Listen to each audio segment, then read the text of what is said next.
Есть такой момент в вечере хны, когда девушки невесте расписывают руки. В старину расписывали определенными концептуальными символами.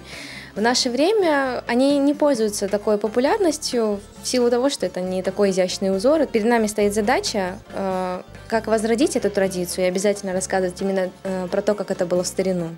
Но также и популяризировать крымско-татарские орнаменты и узоры именно в этом деле, в росписи хной, замещая чуждые нам индийские.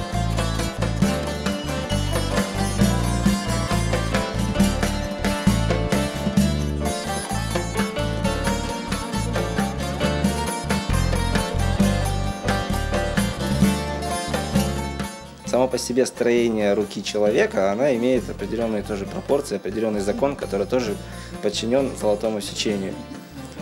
И я в своей лекции объяснил вообще принцип золотого сечения и как его внедрять непосредственно при нанесении на части тела.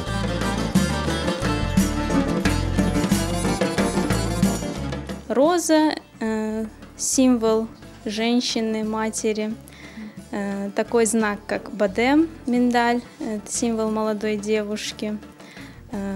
Тюльпан, который символизирует юношу. Мы все пытаемся изучать то, что нам оставили наши предки, развивать эти знания и делиться тем, что сегодня имеем.